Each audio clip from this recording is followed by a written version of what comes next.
Hi there, and welcome to The Inevitable. This is MotorTrend's podcast, our vodcast about the future of cars, the future of transportation, the future of mobility, the future of charging.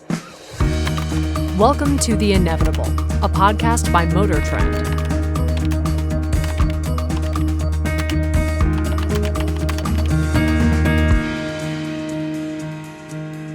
Today, we're going to be talking with the CEO of a rapidly expanding charging network here in the U.S. called IONNA. They're also called other things in other places.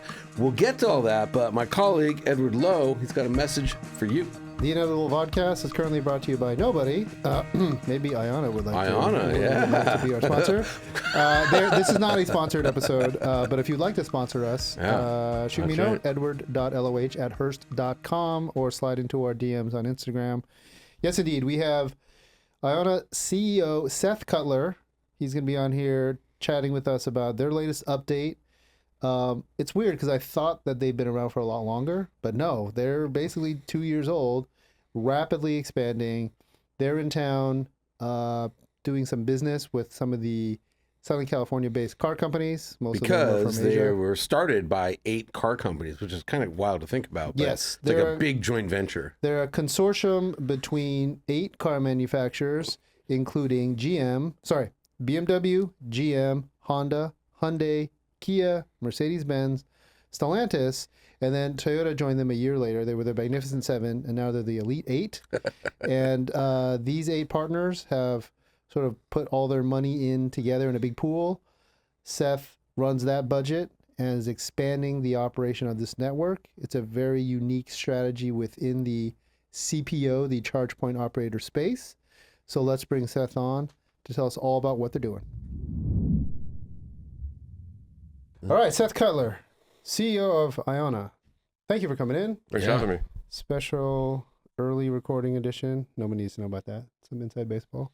He walked here. We could talk about that. That's weird. That is weird. It's a good way to start the day. Nobody walks in LA.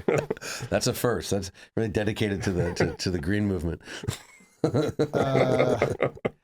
So you're breaking some news, right? You want to tell us what the big news is? We got an advanced copy of the press release, and I think this episode's going to air right on or after the news goes up. So I have this press release, and it's got a bunch of X's where the numbers and the big news is. So I think it leads with how many sites are live now in the IONNA network.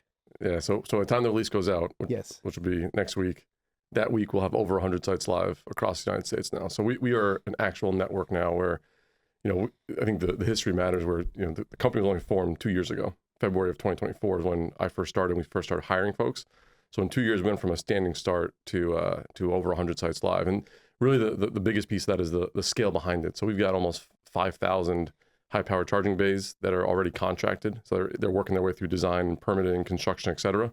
And we have nearly 1,500 high-powered charging bays in construction or beyond, live to customers or actively in construction now. So, we see ourselves as the 5th largest high-powered charging network in the United States right now. When you look at charging speeds over 150 kilowatts and above, and we see a path to 4th or higher by end of the year, really by our 3rd year anniversary, so a year from now. Okay, and your goal is to be the biggest? Well, we say our goal is to be the leading charging network, right? So our goal is to be 30,000 high-powered charging bays by the end of the decade. Yeah, which would be the biggest as things stand right now. Yeah, I mean, Tesla obviously is larger than that right now. Right. But in terms of, that type of power, that type of market density, et cetera, we think we can become the network for consumers, and particularly for our investor OEM partners and friends, right? So, we're owned by and backed by 8 leading automakers. And so our goal is to be their network for all their drivers. Right. Okay, hang on. So we call that Tesla. Let's put some numbers on the leader. I just did this in the car on the way here with Grok. They have 38,000. No, how many do they have? I think ballpark 38,000. Oh, 38? 38,000 like overall. doubled. Wow, overall, okay. but Yeah. high power is about a quarter of that, I think. Okay. I didn't write it down. I was driving. So you're aiming to not numerically pass them in overall bays. No. But what's the USP? What's the differentiation for IONNA? What are you going to try to differentiate on? Yeah, so I think if you look at what we've deployed so far, and I think this is a big part of the fact that we have over 100 sites in less than really in 2 years. From like I said, there was no company before. It's not like we're part of a large organization where they had HR systems or there was nothing. And so we really built from zero, which is a story in and of itself. Right. But if you look at what we've built, nearly 30% of all of our sites have canopies on top of them. Right. 10% of our sites today have amenities that we've built ourselves, where we've put in 24/7 bathrooms and lounge access. We partnered with Amazon on a couple sites now where we're putting in just walk out technology. So what we're building isn't just scale, it's a markedly different customer experience and quality that we're providing to customers. And so when we talk about becoming the leading charging network in the United States, it's what we call quality at scale. And quality is both charging quality, but also the customer experience that someone can expect at an IONNA location. Right. And so the last to contrast, the last Tesla Supercharger site I was at was in Baker, California, and it was a parking lot with one trash can that was overflowing. Right. And no restrooms or anything like that. Yep. Yeah. Yeah. But the charging experience was amazing. No, actually it wasn't. Weirdly, that was the one. It was just one of those things where, they had a bunch of chargers and like a quarter of them weren't compatible with Rivian for some reason, and 3/4 were, but it didn't say, and then but anyways, so. Well, I want to dig deep into what makes a good charging experience from your perspective, but let's go back and go run through the basics. And again, for the listeners who know nothing about IONNA, am I saying that right? IONNA, ION North America. ION North America, Yep. Because there is IONNIT, which is Europe. Yep.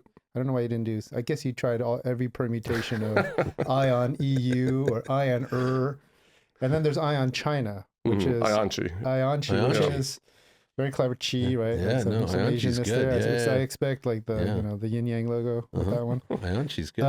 Okay, great. So IONNA, 8 partners: BMW, GM, Honda, Hyundai, Kia, Mercedes-Benz, Stellantis, and the later arriver was Toyota. Correct. Right. Okay. Yep. So those are the founders. Mercedes is in there. That's Yeah. interesting because they have their own thing. The only one that's not is the one that got sued into making their own charging network, VW. Volkswagen. Yes. Yeah, right. Which is Electrify America. Yeah. Yeah. How does it work? How do you have 8 founding partners? Yeah. And how much did they put in? Is this like you guys like play poker and everyone's got to like and up a little bit. Yeah. Put it on the pot. And which one's the worst to work with? That's good. So we'll get to that. So how does it? You weren't. I could guess. You weren't there for that, right? For the formation. I wasn't. So they tell the tale. Yeah. So I mean, I think the OEM's been working on this for quite some time, and actually there's history that goes even beyond this joint venture. There's been talks about doing a joint venture in North America, going back to like 2015, even when IONNA was announced in the U.S. and that effort fell apart. But it got revitalized by the car companies back in like I think 2022 is when they started talking about this again. And so July of 23, the seven automakers at the time, Toyota joined a year later, announced they were going to form IONNA. And so they put together a management board comprised of individuals from each of the OEMs. So I effectively have 8 bosses, which is Awesome. which is great. But actually it's been a good partnership. And so I was hired as employee number 1 in February of 2024. So really the company formed the day I started, because that's when we started actually hiring, building HR systems, financial systems, walking through the business plan, how we actually can execute this thing. So we essentially were given a mandate in terms of here's the aspirational goal of 30,000 high-powered charging bays. Here's the vision, the mission of the organization. Go figure it out and get to 100 sites as fast as possible and build scale. And so we literally, I remember the first day I started, I walked into an old Honda building that we were leasing from Honda. It was an old one of their, I think, financial services buildings that was emptied out.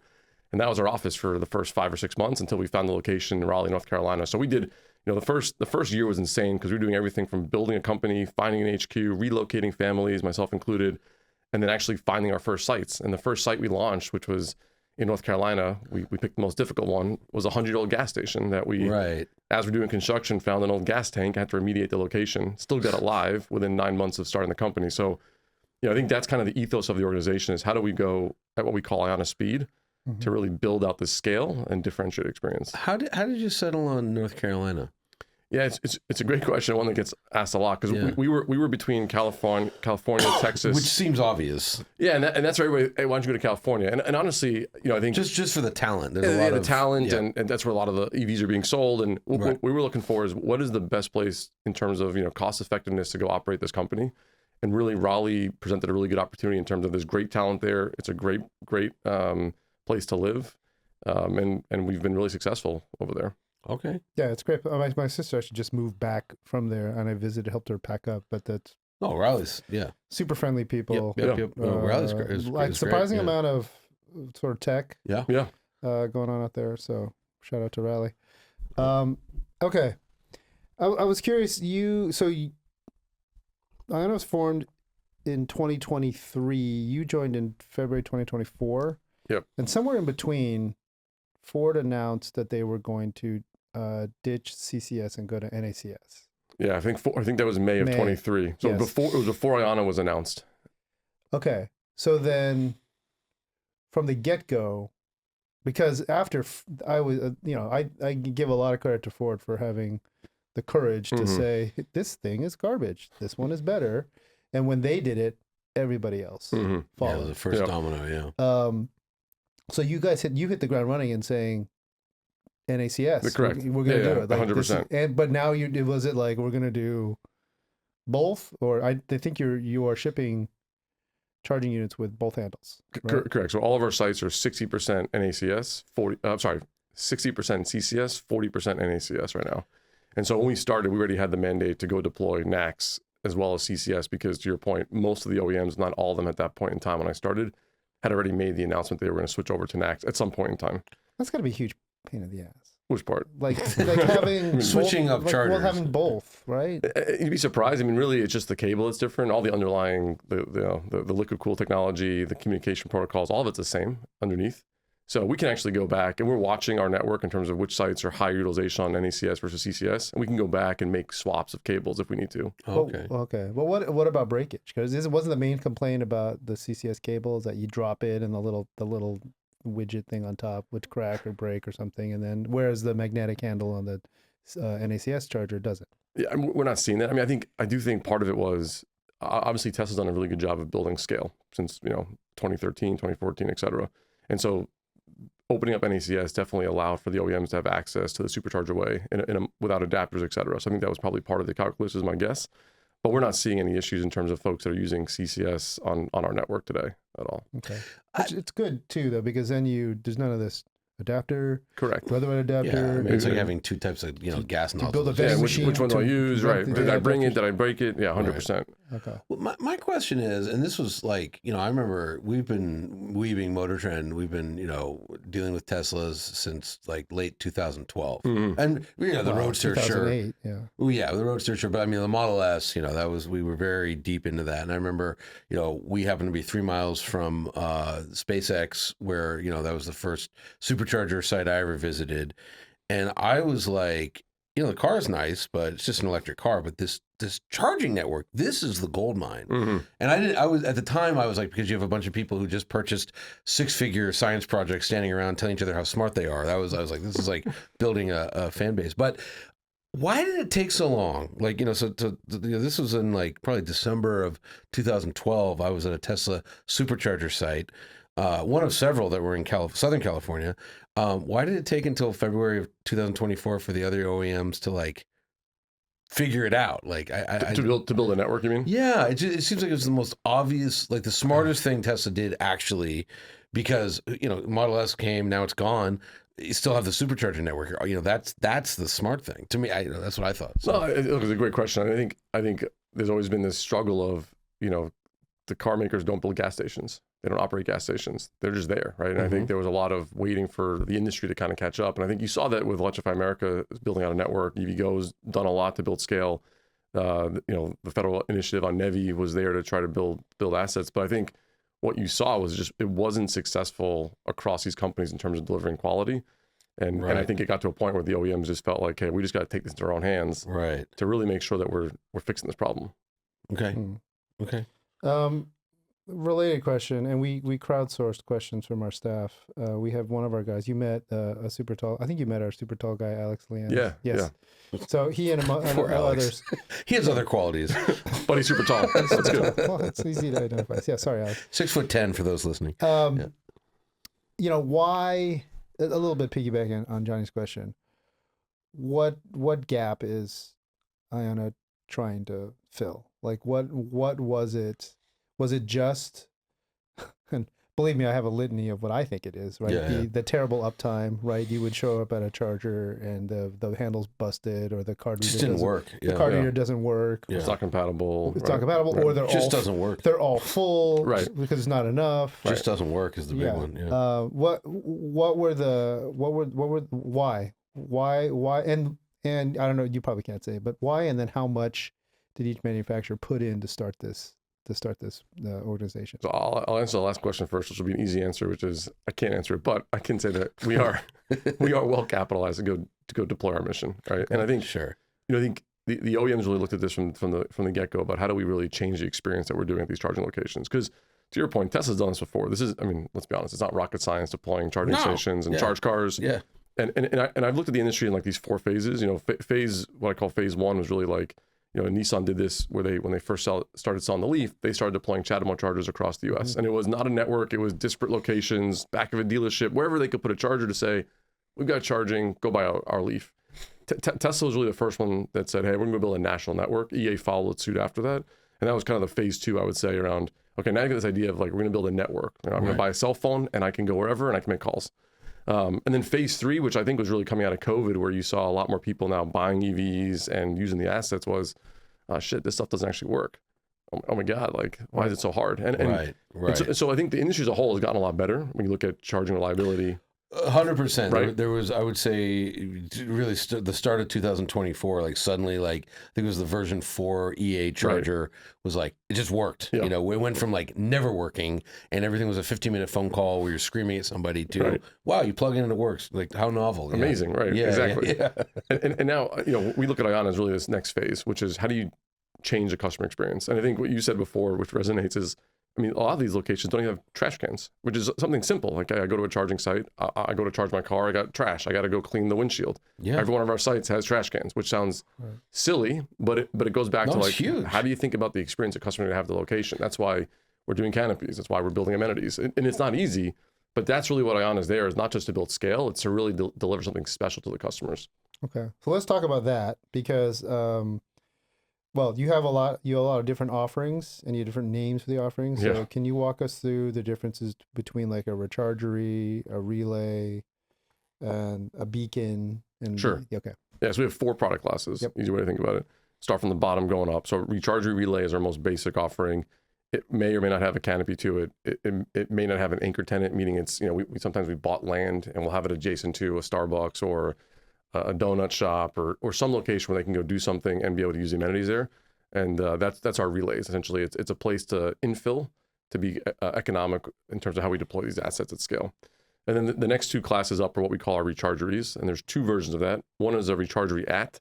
And so we'll partner with a Wawa, big on the East Coast, a Sheetz, a Casey's, General. Love Wawa. There's some people that love them. They're great. They're great. I married a girl from Philly. There you go. Wawa. Yeah. So hoagies, right? Yeah. What language are we speaking? Exactly. Hey, it's good. It's good. Don't worry. Can we switch languages? Go ahead. So we have these rechargery apps where we've got these marquee anchor tenants that we partner with in terms of the experience there, and we'll do other things with them over time in terms of digital integration with some of these folks. And then we have what we call our full-scale rechargeries, and these are locations where we've built our own amenity, whether it's an indoor driver lounge, 24/7 bathrooms, vending machines, Amazon Just Walk Out convenience stores. We've done several of these across the country now. And then And those are owned and operated. those are owned or operated by us. Okay. And then the top class is what we call a beacon. That's our flagship. We have one in construction right now down in Westminster in Orange County. And so that's an opportunity for us to really showcase the full effort of what we can do. These are going to be, you know, 20 plus charging bays, high powered charging bays, outdoor seating, a larger footprint in terms of an indoor lounge, et cetera. A diner with robots. We're not there yet. Not there yet. I can see the product team now thinking about that. So yeah. Okay, I'm gonna come back to that. All right, I have questions. Basically, a relay is, I would say, the most like what Tesla has. I would agree with the exception about hey, where we can and where it's possible from a permitting and from a zoning perspective, we got canopies on top of these locations. Okay. And then, like I said, we're doing other things in terms of how do we provide different experience. Some cases we have, windshield wiper fluid, air fill up. So there's things we're trying to do in terms of car care, basic car care for drivers when they come to that site. Okay. And then you mentioned, and I've seen this in a couple, I watched a Kyle Connor Out of Spec podcast where he visited you guys. And Yeah. That first one. Yeah. There's some, you have Amazon Just Walk Out technology, but I just heard Amazon is shutting down all those stores. Yes. So their stores. They're shutting down their stores. Okay. Because they're larger format stores, but the technology is still there and active. We're still partnering with them on third party, not just us, but others. If you go to the airport, those are still in use, etc. Okay. Yeah. And Just Walk Out, for those who are way behind, I've actually never used it. I've used it. Yeah. You can like walk in. It's weird. Like I've done it at the airport. It looks like a convenience store, but there's like no cash register. But there's usually like a weird what's the gate thing like at a subway? Yeah, and you have turnstile. A turnstile, and then you can just grab stuff off the shelf that you want, and then the cameras are watching you, and because you are logged into the app, it knows what you picked up, and you can literally just walk out without having. There's not even like a palm reader. No, like you do at Whole Foods. You just walk out. Yeah. You just walk out, and it gets charged to you. Yeah. So, and you're going to do that obviously you're doing that because it reduces staffing costs. 1,000%. Right. Okay, but you still need to have. There's still a human element to all of this where you need to keep the place clean. Yep. It's funny. You said there's no trash cans at Tesla. There are. It's called the ground. You go to like a lot of these charging stations, people just empty their cars out onto the ground. Well, I mean, there was one, but it was overflowing. Yeah. I mean, the other crazy one is across the street in Baker, there's a huge 88 stall Tesla thing and 12 EA chargers and like a Jersey Mike's. And I mean, the trash cans are just overflowing. It's crazy. So people are dirty. Yeah. We need humans are gross. Humans are gross. We need help with cleaning up the trash, and also, I mean, servicing a 24/7 bathroom is going to be pretty awesome. Yeah. So that's contracted out, right? Like you can hire a local. It is, but you'd be surprised. We have some of our sites are local to where our office is, and so there are times where our head of site operations, our operations team, I've been out there plunging toilets, which you put on the gloves. Right. It's not been pleasant, but this is what the Tesla robots are for. It might be a way to do it. Okay. All right. So we covered Just Walk Out. We're Treasury Relay. Are you gonna do Buc-ee's? You got Wawa, you got Sheetz. We got Wally's. Have you heard of Wally's? No. Wally's is a up and coming large footprint, large format, truck stop, rest stop for consumers as well. And these are always like a Buc-ee, like a Wawa and a Sheetz. These are retailers that they're about the convenience store, the super clean bathrooms. It's like a Buc-ee's thing, right? And selling the stuff. Thing. But the fuel is somebody else. Are you working with like a major like petroleum, like a Mobil or a Shell or any in terms of like the actual electricity? Yeah, like putting it next to a set of pumps. I'm starting to see that more commonly. No. Well, Shell's trying to do that with Shell Recharge, right? But BP has not their going own well around airports. Yep. Okay. But no, but like the Wawa is it's like a 7-Eleven essentially, where they actually have good sandwiches and I mean that's the thing is a lot of these the Wawas, the Casey's, they're becoming more QSRs as well, right? Mm-hmm. So the experience is way better in terms of what you're providing to a customer in terms of they've got clean bathrooms, they've got something to eat. A lot of times there's places to sit outside, even maybe indoors as well. So. I mean, people from Philly literally are like, let's go to Wawa because the food, we like the food. For lunch or whatever. Yeah. It's true. It's like, it says a lot about Philly food. Or how great Wawa is. Look right at the camera, Philly fans. Whoa. Our friend, Dr. Bob. No one's more hateful than like Philly. I know. This is for Dr. Bob Cho. No. Big Philly fan. Okay. I think Wawa is great. Yes. Yeah. We made a joke about the Tesla diner. Have you been? I've not had a chance yet. No. You gonna go on this trip? We're gonna try. We're gonna try to make it. All right. There's no try now. I think that all the hype. Now we're committed. Take a Waymo. All the hype is down. So it's not like it used to be. I'm gonna try to go there, but the line was too long. Or you can definitely. Okay. You'll get going there. The menu is, I think, drastically reduced. Have you been yet? Never been. No. Have you been? Yeah, we went. We went pretty early. Okay. When they still had what's his name as the chef who recently left. Yeah, I didn't want to go. And they stripped down they pared back the menu. You used to have like apple pie and ice cream, and I think now it's just hamburgers and fries and maybe like one dessert. It's cool. It's a bummer because I was curious whether I'm sure you've seen the coverage though. I've seen the coverage. Yeah. Is it aspirational at all for a beacon to have some of those features, like either really slick style? I mean, look, when my ears perk up when you're going to put one down in Westminster, because I think that's genius. That's a good place to do it. It's a high density of both people with EVs and also people who want to go out and, like, I don't know, get some boba. Is there going to be boba at the Boba would be smart in Westminster. Boba would be like incredibly smart and give some cool name to it, like so IONNA boba. I'm taking mental notes for the brand team. This is good. But yeah, Tesla was for a month or two. It was like the big, go to the Tesla diner. They got robots serving drinks and playing movies. The big news was they were broadcasting the movie projection on people's windows. That was the crazy part. Yeah, but I mean, I think to your point, I mean, we've been focused on getting kind of the footprint, right, and using that as a foundation or platform to build on top of. So you'll see us do things where we'll be able to, like we're opening a merch store as an example, where we can really connect with consumers from a brand perspective, and really at a different type of place where, charging before has really been treated as a utility. Yep. It's like who's your water company? Most people don't even know who it is, right? Right. So we're trying to be much more brand friendly and engaging with consumers, and I think that'll reflect itself in what we do in these locations as well. Okay. I want to talk locations because I have a pet peeve. And my pet peeve is in areas like Los Angeles and Las Vegas, where you have tons and tons of EV adoption. And you also have tons and tons of apartment dwellers who cannot charge at home. They don't have the ability. The high speed chargers are you can't even, you just don't go to them. Right. I haven't been able. I live 0.8 miles from one Electrify America location. I live 1.2 miles from another. And in the last 2 years, I haven't even, been able to plug in. Not that I need to, but like once in a while though, like I'll get home and the truck's below 20%. And I was like, I'd like to like fast charge it. And I wind up taking my other car because there's no way to do it. And what I've seen with IONNA, and correct me if I'm wrong, is you're not in dense urban centers. You're kind of like road trip stuff, which is great. You need a charger on a road trip as well. But like, tell me where you're putting them. No, that's good. So we're really concentrating the investment in cities. What happened was it's been easier to build and get stuff live faster along corridors. Of course. That's where the utilities are easier to interconnect. Permitting is way faster. So right now, 40% of our locations happen to be, to your point, along a corridor route. Okay. Which makes it look like we're just doing road trips, but actually quite the opposite. And good. Okay. What you're going to start to see, as sites start coming online more and more this year, is the corridors will get more diluted. You'll see way more, concentration of assets inside of awesome inside the cities. Can't wait because again, the one that is the closest to me, it's full, pretty much 24/7. Yeah, and there's a line, and it's it's like it's in a Vaughn's or Ralph's parking lot, and there's like 3 chargers, and at any time of day or night, 5 cars waiting. Yeah, it's challenging. It's crazy. It's just crazy, and. Because there's killer lease deals on EVs, so everyone has them. But it's like, it's near Glendale, so it's like dense apartments. Yeah. So no, that's where we've been trying to focus. Because I think the other thing also is you think about the consumer. The folks are going to start buying EVs to unlock that part of the market. If you think about electrification, is going to be folks that are living in multifamily condos.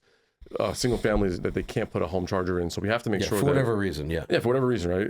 A lot of the panels in the houses aren't even, are the wrong sizes. They can't upgrade them, right? Or if they do, it would be cost prohibitive, right? Well, that's I have a 100-year-old house, and so when I wanted to put in my charger, it was like $5,500 to upgrade the panel, which was like, but he did it, but I was able to. Yeah, 100%. Not everyone right? is. Yeah. So you start unlocking a different part of the market now, and so I think that's where it's important to say, hey, we're really trying to put assets in places in the cities to unlock these parts of the market. That's great to hear. That's great to hear because I keep not that I talk to them that frequently, but I do talk to like EVgo or Electrify America.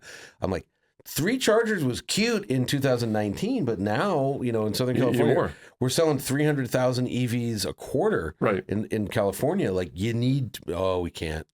It's like, well, what's your business model? Like, no growth? Like, it's crazy. So, okay, that's good. Yeah. So we covered the product mix, your 4 different types of charging experiences. We covered locations. The other big, I think, USB, the big separator for you guys is no app.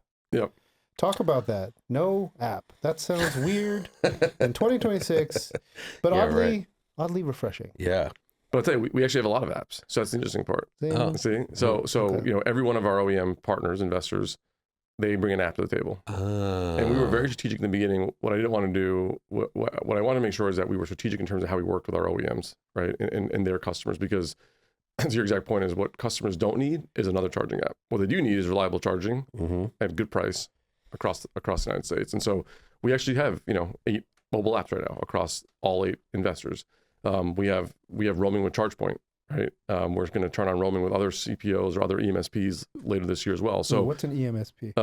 an electric mobility service provider. So something that has an app is essentially an EMSP. Sorry for the jargon, but no, it's good though. Okay, I'm just thinking out loud. So like Rivian, do they have my credit card? I'm just trying to think. Yes, they must.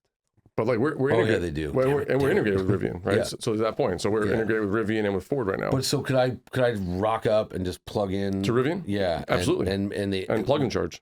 And would I need to produce a credit card, or would it just start going? Just start as long as you got plug and charge enabled, then you have an account. Plug and charge. I don't know if I do, but yeah. Yeah, Where's but your phone? Where's your phone?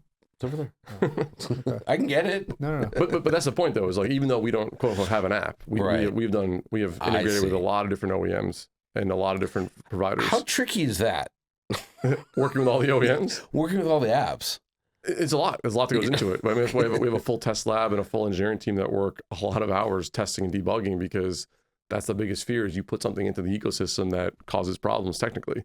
Because it seems, again, starting with Gen 4 of the Electrify America charger, but like I've been with several OEMs, like, where, I remember when the Taycan came out, I was with Porsche and we drove to a charger and they could not charge the things. And they were really upset about it because they had a partnerip with I could EA imagine, yeah. and just wouldn't work. And it came down to the classic, like, oh, it's like some credit card thing. But they were like, that was their plan, was to use those chargers, Yeah. And it was like, uh-oh. So but it's been a big, honestly, it's been a big focus for us is the technical integration. And so we actually have a lab at our Raleigh HQ. And then we have 8 other labs. So every OEM that is our partner investor, they have a charger of ours at their location that they're testing on as well. I see. But so, you're the CEO. Does it frustrate you? Because I'm like, look, anything in this room, you can plug into a wall and it works. It just works. It just works. Any other thing in the whole universe, you put your credit card down and it just starts working. Yeah. Why is electricity and cars and credit cards like so bloody difficult? Like there has to be a reason. We know it's not the electricity. We know it's not the credit cards. Right. What makes it so hard? Yeah. Why do you have to have a team working on that? Cell service. Well, it's actually not. I mean, I think the overall issue there's probably been 2 problems historically, right? One is it's been a nascent market. So the manufacturers in this market that are making chargers early on, we've sold 50 chargers. Imagine the first 50 cell phones that went out into the industry, right? Fair, right? Okay, yeah. Now the technology has moved past that point in 2026 for sure. But the other piece of it is there's a lot of safety that goes into the communication protocols between car and charger.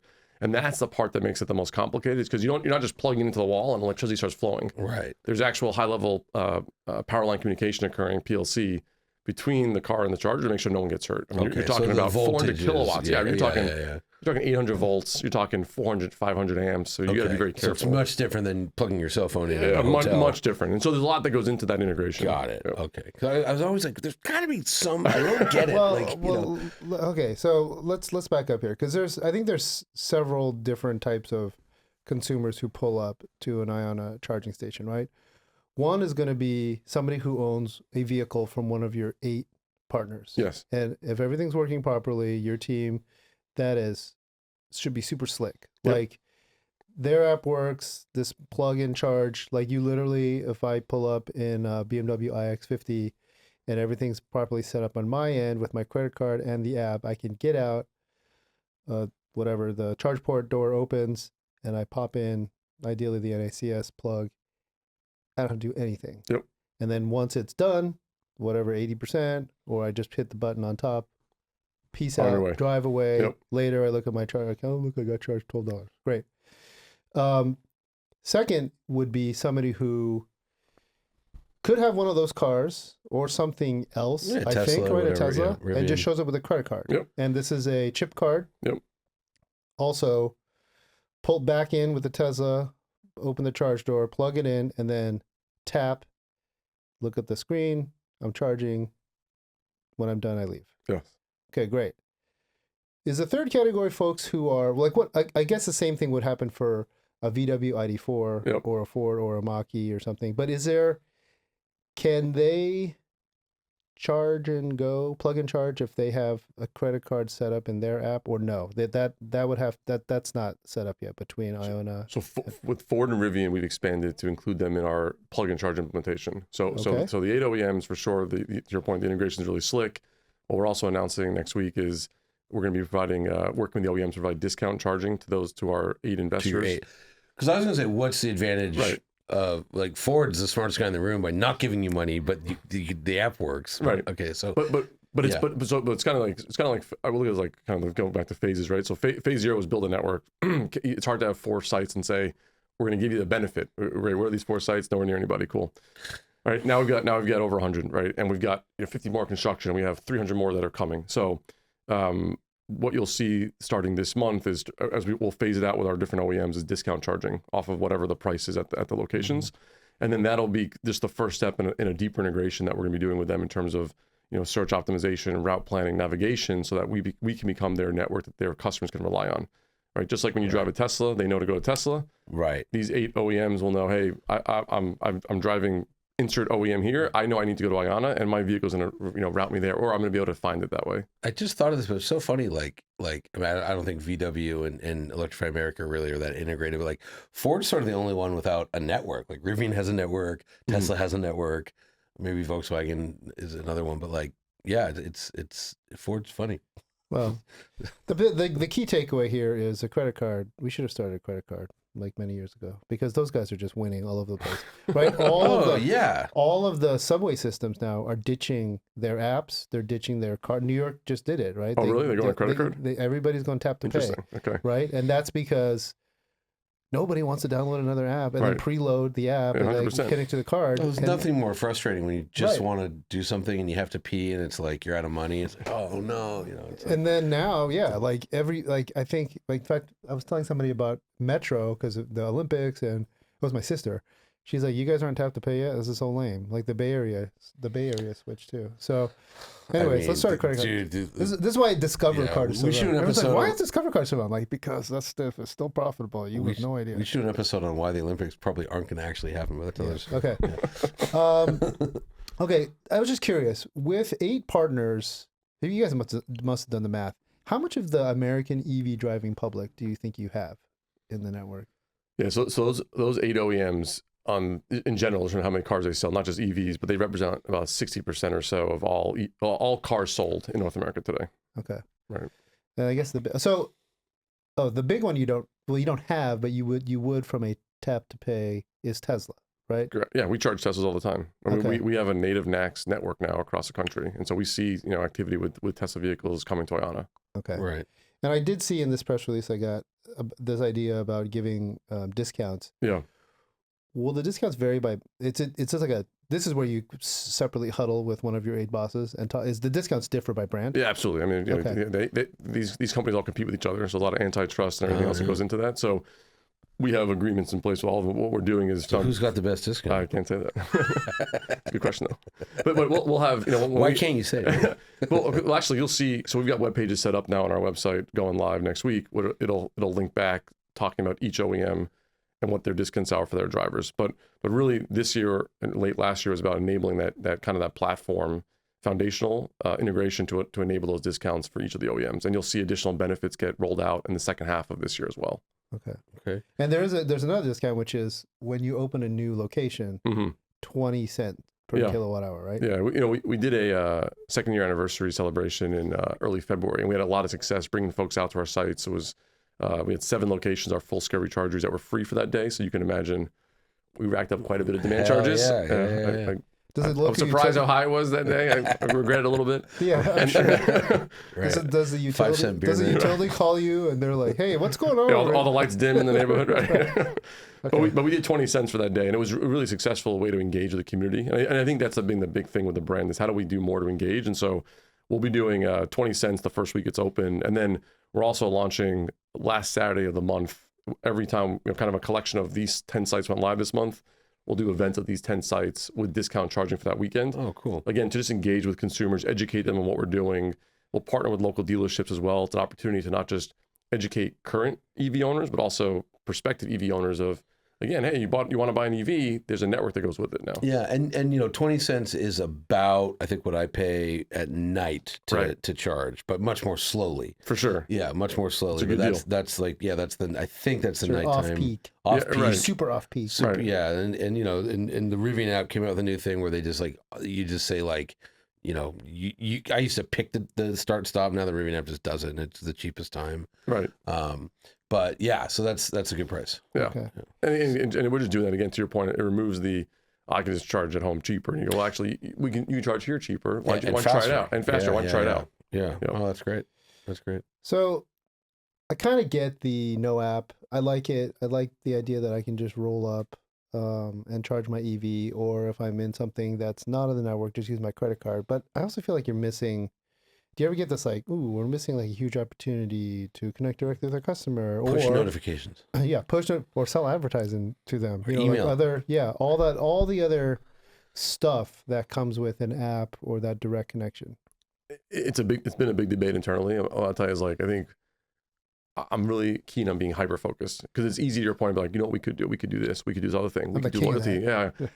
Like that's like a disease sometimes, like that can permeate an organization. And I'm always like, that's cool. You know, it'd be really cool. Make the chargers work. Let's go focus on making charging work, everybody. I agree with you. When it works unequivocally every single time, and you don't have to think about it, then we'll go do the other stuff. Because I think otherwise what you wind up with, and you see this in companies all the time, is you wind up with just like kittens all over the place doing lots of things, and then you wind up with networks that don't work. You wind up with charging doesn't work. And like there's two things I tell the team and I tell the investors all the time that we have to get right is we have to get scale fast, and we have to get quality. Once you get that, then there's other things you go do. And I would imagine that since you have 8 OEMs, they have all the customer data in the universe. They're sending emails. They're saying, hey, your car is 40,001 miles on it. You want a new one? So 100%. They're doing all that. And that's a great point, because to that exact point is, we did our second year anniversary. We partnered with our OEM friends, and they went out and said, hey, IONNA's turning 2. You go try them out. And we saw a 2x increase that day on utilization from them doing that. So again, that's the beauty of what the OEMs and us have delivered together, is this fully integrated approach, not just on the technology, but in terms of how we engage with consumers. And that lets you focus. Exactly. We know how to, what we need to be good at is deploying charging stations with a great customer experience and a great quality, right? So who is who's like the customer, the most skeptical customer you have in mind? Like, do you have a model for like, this podcast is all about the future of mobility. We started it about 4 years ago, and I think the mood was more optimistic. Everything was higher. Everyone's like, go, go, go. And then now, for a lot of reasons, Actually, this week though, gas prices are up. Oh, I know. People are. I shared this. People with EVs are like, yeah. I shared this Tom Selling meme of him smiling, and I got a lot of likes because he's like smiling, like, people own EVs. No, I literally was on the phone. My friend is coming down from Portland. She's like, "What? Tell me when you pass a gas station, shout it out." And I'm like, 629. She's like, "No." Right. But I mean, has the mood changed? Are you targeting like? Who's a customer you're targeting specifically, would you say? I mean, right now, I tell people, like, right now, charging is still a problem in the United States. So even if no EVs were sold this year, we still have to go fix charging. There's still people that are going to come use our chargers. There's still a need to go fix what's out there in the marketplace. 100% agree. Right. And EV sales are not going to go to zero this year. No. Right? And I think we can all agree that they're probably going to increase over time, because look, battery costs are coming down. The technology is getting better. Charging speeds are going up. You've got, other automotives, the Chinese, for example, that are delivering great products globally. So I think it's inevitable that electrification is the future. Oh, you did it. You said it. No. Inevitable, right? Yes. And I said again. Yeah. Okay. I just want to hear the bell, so that's good. Yeah, great. So I think for us right now, it's let's go build a great product from a charging standpoint, and serve the needs of the market there. And then, like, to that point about the integration, you'll start seeing us work more closely with our OEM friends, investors, partners, to go partner with them in terms of dealer engagement and talking to consumers. Because to that point, people are saying, hey, why would I buy an electric vehicle? Where am I going to charge? What am I going to do when I get there? Can I rely on it? Right. Now that we have a network coast to coast, we can start to be part of that story with the OEMs. What about, and I'm sure you thought of this, but sticking, an IONNA location like at what do they call them? Dealership malls, whatever. There's like you have like what are they called? Like the auto malls. Auto mall. Yeah. Stick it right there because then while people are charging, they could wander over and look at a new Subaru or whatever. Like, have you thought of that? If not, I'd like a cut because it's a brilliant idea. Yeah. Well, I'm writing it down right now. But you know what I mean? Like, yeah. I mean, look, I think folks have done dealership charging before. I think. But no, like next to a dealership. Next to it, adjacent to it. Not you're not using the dealership, but just like, hey, you're going to be here for whatever it is. Come check out the cars next 20 door. minutes. Yeah. Like there's Which dealership should we do though? That's be a problem. You just stick it next to one of your partners, and who cares if you're selling EVs? You're selling. If you don't care, you should be. You just want people to charge. 100%. Right? I mean, we have a whole criteria that we go through in terms of where to put locations. I think there are some locations that might be opportunistically close to some dealerships. For sure, it happens. Okay. But our part is make sure hey, we've picked locations that are safe, they're well lit, there's amenities nearby. If we're not building the amenity, close proximity to a highway. So there's a lot of filtering that goes through in terms of picking locations right now. Follow up. So your 8 special friends, the OEMs, have you since the Trump administration has shown up and cut the $7,500 tax credit and all that, has the mood darkened, or are they just like, this is temporary, we're pushing ahead, we do long-term planning, we're not? Can you comment on that? Yeah. Since you deal with 8 OEMs on a regular basis about EVs. No, for sure. I mean, I think what I would tell you is this is a long game, right? Yeah. And so if you think about infrastructure, particularly in the United States, it takes time. So from the time that our team signs a site to the time it goes live, it could be a year or two. Right. So if you turn off the faucet right now, you're not impacting this year. You're impacting 2028. Right. Right. So really, this is a long-term investment in terms of the future most likely be electric in some way. Is it 100%, 50, 25? Yeah. I don't think anybody 90. I don't think anybody knows, but we know it's on zero. Right. Right. And we know that the technology's there. So I think all the OEMs and ourselves are looking at this as it's a long-term wave strategy in terms of how do we make sure that the network is there to intersect when vehicle sales really start to increase over time. Well, you guys are actually, I'm glad you brought that up because you're on the clock. I think in 1 to 3 years, you're going to start, especially in about 2 to 3 years, you're going to see some massive lease returns. Starting this year, actually. Starting this year, it starts to ramp. Yes. Where you're going to get all the people that rushed out to buy an EV. Yep, in 22, 23, yep. Yes. 100%. So, including us. My wife and I, we got an IONNA 5. We love it. But there's a lot of people who be like, you know what, lease is over. I'm going to get something else, maybe an EV. Most likely, yep, right? Most likely. And they're going to have, the opportunity, if you don't drive an EV now, just hold on to your cash because there's going to be a bunch of lightly used lease returned EVs from all the different manufacturers. Yep. And you're going to get some smoking deals, 100%. which I think is going to impact the charging network tremendously. 1,000%. You're going to have a lot of folks new to EVs. Yep. Who don't have home charging. Yes. Right. Trying to figure this Yeah, out. right. Probably more. So yeah, 100%. Right. And the secondary market. No, it's a really good point and something we're watching for sure because it'll start this year in terms of those leases coming back now. Okay. So here's one of the questions from the team. How do you make money? What's the business model? I can't imagine, given the burn rate, you guys buying real estate is expensive. Building bathrooms and canopies and I think it's more the power inverters is and the all cost, the importing this stuff. You're certainly not profitable in year 2, right? There's no way.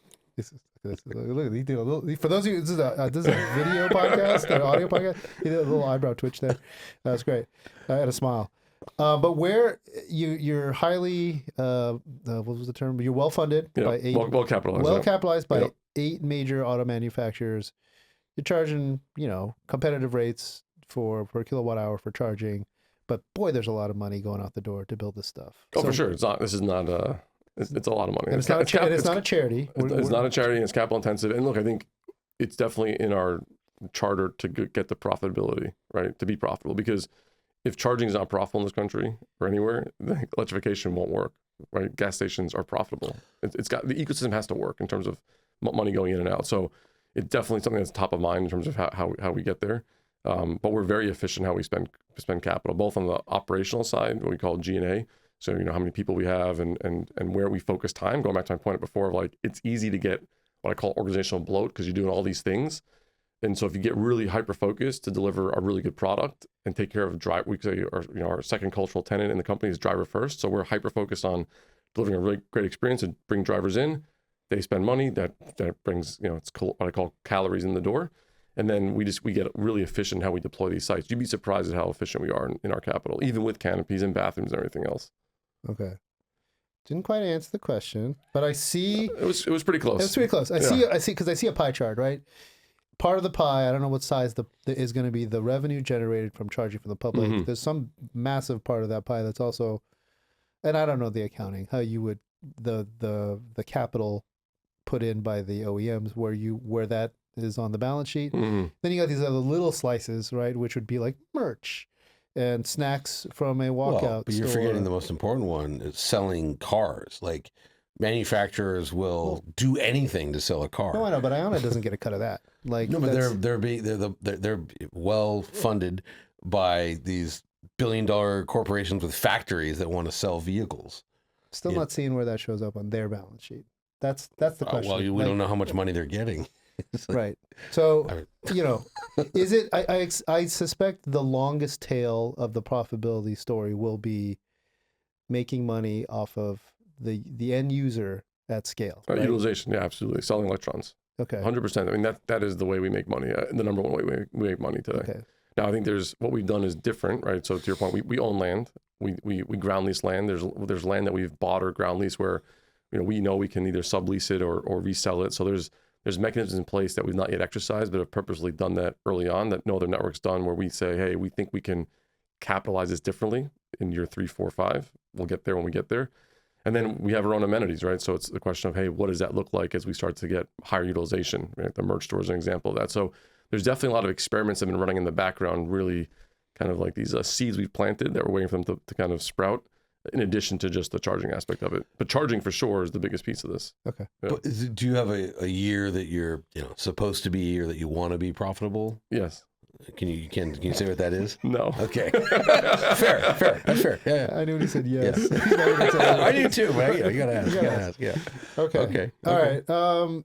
Let's see. I'm going to go into the questions here. We got a lot. These are from the crew. Yeah. Okay. Here's some questions. The bathroom question. Will I need a key to use the bathroom? That's a great question. Okay. Is there a QR code? We got a Is it key. It's a key. It's tied to the charger. You take the whole charger with you. Yeah, right.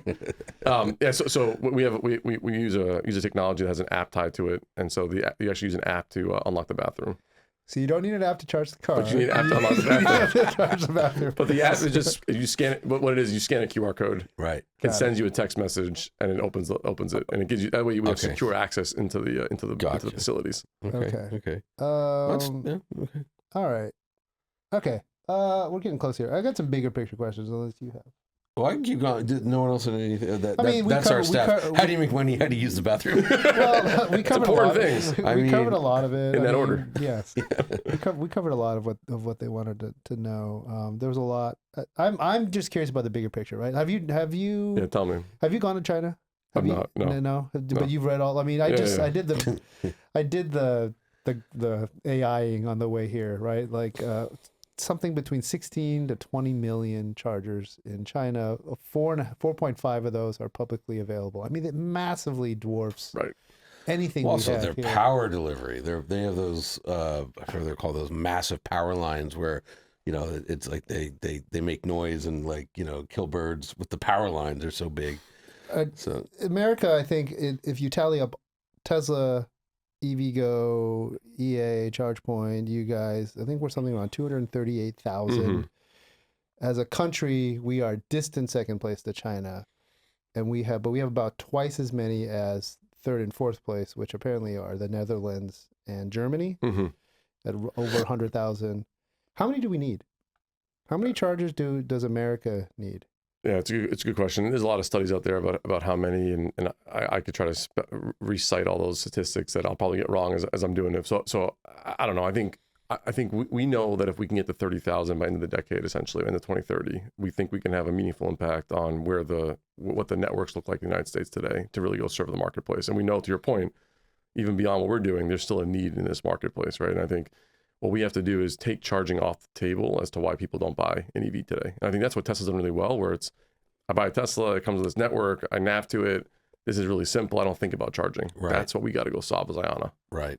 Okay, so 30,000 by 2030. Does that number change at all if there's some massive step change in the battery technology, like solid state comes on board, and all of a sudden everybody can charge in like 5 minutes to a full charge. Yeah, I mean, look, if EV adoption rates increase significantly, to your point, battery costs come way down, and there's parity with ICE, or you know, the range gets way better, or gas prices continue to increase, and you see a change in that glide slope on adoption rates, there's definitely an opportunity to potentially go bigger, or to even dial down if adoption went to zero, which again, I don't think is the case. So we're constantly evaluating the market and making sure that we're building chargers where people need them right now and where we think they're going to need them in the future as well.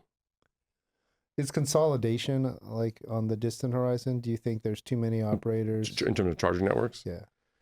I think every industry goes through that, right? So I think time will tell in terms of what happens. But you know, I mean, you could look at the solar market, whether it's inverters or modules or whatever else. So I think it's just a question of, you know, what is the right number of organizations, companies out there. Look, I think the big thing is, in order to be successful in this marketplace from a profitability standpoint, going back to that question, how you make money, you need scale. You can't be a charging operator of, I only operate chargers in New Jersey. Right. Or Pennsylvania. Right. Yeah. Or Philly, right? Only at Wawa's. Right, exactly. Which is Florida and Philly. That's and true. Jersey. Yeah. So you need real scale. I mean, you need real scale where you can become an actual operator. And I think that's where you're going to see folks that can get to that scale and be able to deliver kind of a network coast to coast in your cities and between cities are going to be successful. Okay. Oh, I have one that actually I forgot to ask you. About bathrooms? No. Oh. This is my cagey little research here. Uh-oh. So Mercedes is one of the Elite 8 partners, we'll call them. Elite 8, okay. They are also launching their own charging network. Like a higher like end. high end. Yeah. It's seems to have a lot of the fancy stuff that are you guys white labeling theirs? I think they're using the same Alpatronic high power technology. Yeah, I'm not sure. I'm not sure what they're using actually, but I'll tell you what I'm using. Okay. So yeah, so we've partnered very closely with Alpatronic in terms of what we deploy in the field right now. So everything we do today is up to 400 kilowatts. You know, we'll look at higher power over time as the vehicles come as well. All right. Well, but okay, back to the question. Oh, that was a question. Yeah, that's right. Yeah. So, I mean, if you're not going to answer whether you're white labeling for them, how does it work where you're building IONNA and they're building their own? You don't see them as competitors? There's a competitor. Yeah, it's just another charging network in the marketplace today. And I think it goes back to your point of like, charging's a problem, and there's there's enough room to go around right now for people to deploy assets. So but they're just another charge network to us, no different than an EVgo or an Electrify America. And how closely do you monitor battery tech and charging speeds? Like I know Mercedes, they said they had a megawatt charger up and running at the Nardo circuit, where it's like they had to put in their own power line to power it, but they charge the car in like 2 minutes. Right. Like, that's just so in the future you're not worried about that? Or? No, we're constantly looking at that, right? And again, I think that's the beauty of this joint venture is because we can work, we do work between their 8 product teams and our product team. So we're constantly understanding, hey, what's in the time horizon? What's in your multi-generational product plan roadmap? Where should we intersect? What should we tweak? So these conversations are happening all the time. And again, that type of partnership is what helps make sure that the ecosystem works better. Right. I gotcha. Okay. And that's probably a competitive advantage you have, whereas like I still have no idea if EA even talks to Volkswagen anymore, but like you are seeing the perspective of 8 OEMs telling you like, hey, this is happening, this is coming, there's a trend, here's a problem. And so that's, whereas everyone else with a network is either none or one OEM. Yeah, no, for sure. That's the real benefit when you think about why the OEMs have invested into this and built this joint venture strategically, is because it allows them to have control over the joint venture in a way in terms of understanding, hey, should we deploy higher power charging? Where does it make sense to deploy them to be able to sell more EVs, et cetera. Okay, gotcha. I was looking around trying to figure out the other partners, right? The Wawa apparently is a good one. Sheets, like I get it. These are traditional sort of. If you're from Pittsburgh, Sheets is great. I mean, Wawa's great. They're all great. This model has been established where these guys are already usually selling gasoline along with their store. Right?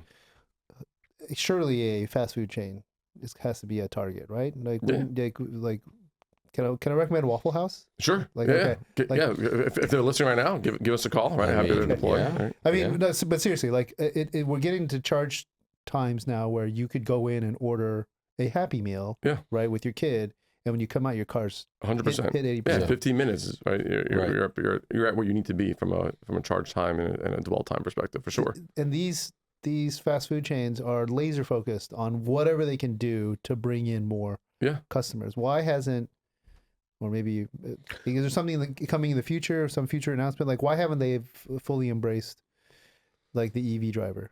I don't think they have not embraced EV driver. I think it's just a matter of, we're talking to a lot of partners right now. You know, Wawa, Sheetz, Casey's, Wally's. You said you had Starbucks, right? We actually have been really successful finding places next to Starbucks. Okay.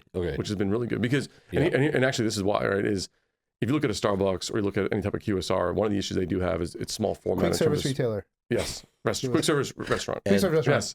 Ed loves OEMs. Good acronym. Acronym hunter. So you look at these quick service restaurants, QSRs. Usually the issue is there's not a lot of space inside of their area. Right. So if you go to a McDonald's or something else and they've got 15 parking spots and I'm going to build 10 charging stalls, now they're down to 5 parking spots. Right. So this is where, like, you know, we have one of our marquee sites in Houston is adjacent to a Starbucks. I've got 8 high-powered charging stalls.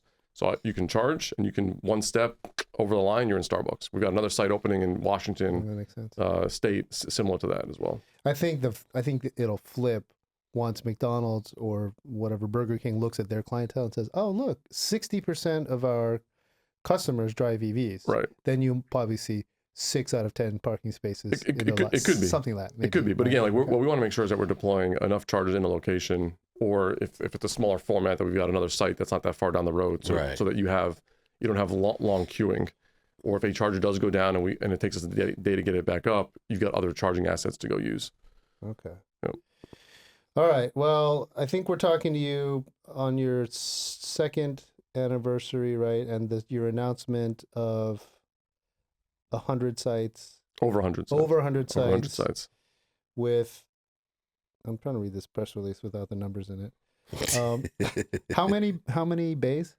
So we have just over 4,700 bays contracted right now across the U.S. Okay. So and when we say contracted, that means they're either in design, permitting, in construction, or live to customers. Okay. And then we're going to see, there's already one in operation, and the closest one to us, there's one in Vista. There's one in Vista. We've got 2 more in Northern California open right now. There's one up I thought close to Bakersfield. Not live yet. Not live yet. No. But we've got one in San Jose that's opened. One in one in Marin County that's open. Gotta do Baker. I'm going to Baker. California. All right, I'm gonna tell the team. Yeah, I'm going to. That's because They you told me can't Baker. charge in Vegas, but it's 60 miles from Vegas. Okay. So there was an EVgo. I think that one's gone. But there's 2 Tesla sites in Baker. Okay. There's an EA.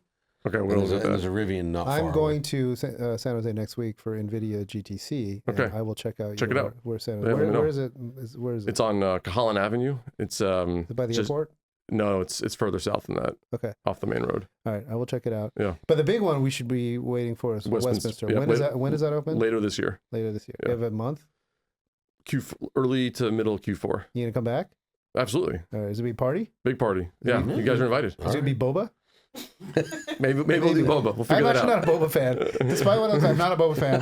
It would be good. I recognize it'd be good for the environment. People Yes. are crazy for boba. Yes. The big thing. Okay. And noodles. Okay. Noodles. Yeah. Yes. All right. Some sort of noodle. So, congratulations on your rapid success. Yeah, I appreciate I'm it. Thank excited. you. I've never been to one. I'm excited to go Yes. check I'm it excited out. for you guys to try them Yes. out. We have Yeah. more open I in will. California this month and next month. I will make the trek. Cool. down And I to want some near downtown LA. I like it. Okay, work on it. All right. We're working it. Cool. So, Seth Cutler, CEO of IONNA. Yeah. Good luck. Best of luck in opening. Please keep us updated and come back again soon. Thanks, guys. Appreciate it.